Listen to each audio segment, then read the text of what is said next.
If you obsess over your weight, then you definitely want to watch this video. My clients achieve their dream physique and barely step on the scales. I'll show you the 3 fundamentals so the scales helps your weight loss, not harms it, and we're starting right now. If you're trying to lose weight, surely you need to weigh yourself all the time to make sure it's working, right? When people try to lose weight, they often get so dismayed when they weigh themselves every day or even every week. They think they've been doing good with their diet and good with their exercise and doing all the right things, and then they step on the scales and they see that not only did they not lose weight, but they actually gained weight. And so maybe they think they need to try even harder, and so they starve themselves, and then they weigh themselves the next day and it's still the same. And then they're so hungry, they binge eat, and they get so disappointed, they think, well, I'm never going to lose weight, it's not for me, there's something wrong with me, it's my metabolism, it's my genetics, it's gluten intolerance, it's whatever. And the science backs this up. Studies actually show that weighing yourself regularly demotivates people and leads to people quitting their weight loss goals. But why do those weight fluctuations even happen?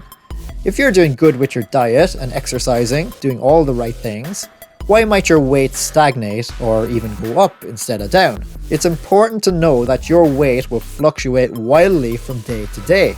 It goes up and down based on so many factors, not just your body fat. It is completely normal for your weight to fluctuate up to 1 or even 2% of your overall body weight.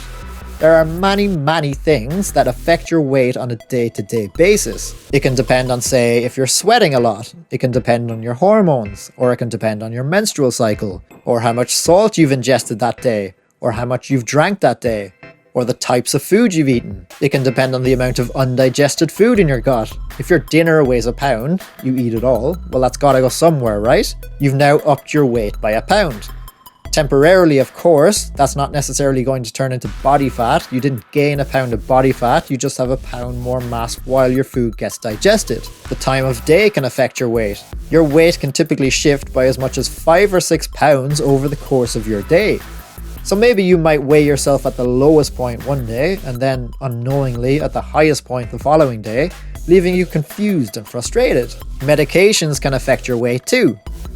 Also, the amount of urine and stool that you're holding can affect it. So if you weigh 5 pounds more than yesterday, it's fine, don't worry. It's normal, there's no need to panic.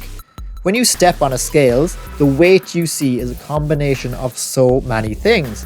It's absolutely not simply indicative of the body fat you're currently holding.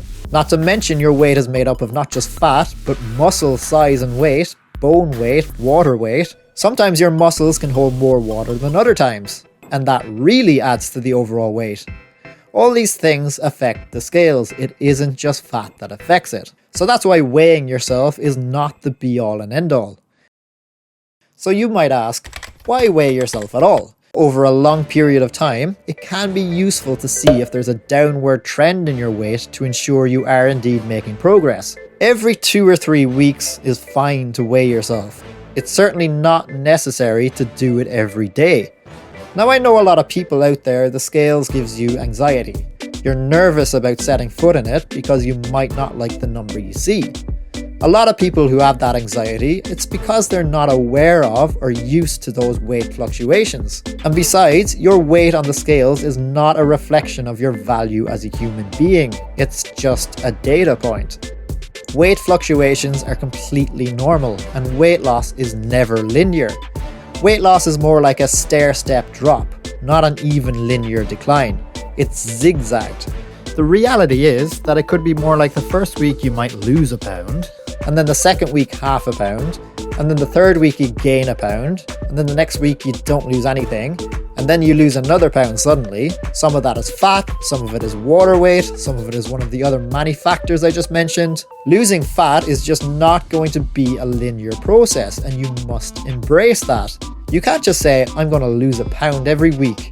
That's not a productive goal to have because you have no control over exact changes like that.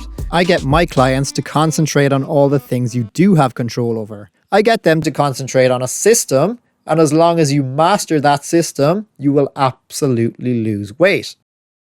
The important thing to remember is whenever you do weigh yourself, to do it under consistent conditions. If you're weighing yourself one day in the morning, and then you're weighing yourself the next day in the evening, Those are two completely different conditions. Under one condition, for example, you're mostly fasted, and the other one you've had a full day of eating, so of course you're going to have more mass. So how do you get the most accurate reading? Well, when you get up in the morning, go to the bathroom, empty your bladder and your bowel if you can, and then get on the scale and record that weight. That will be as accurate as you can get it. Every time you weigh yourself, do it that way. Maintain that consistency, those same conditions. And forget about those scales that give you your body fat percentage along with your weight. They are not accurate at all. None of them are. Even if they were, it doesn't matter anyway. You don't need your body fat percentage value. It won't make any difference to your weight loss journey.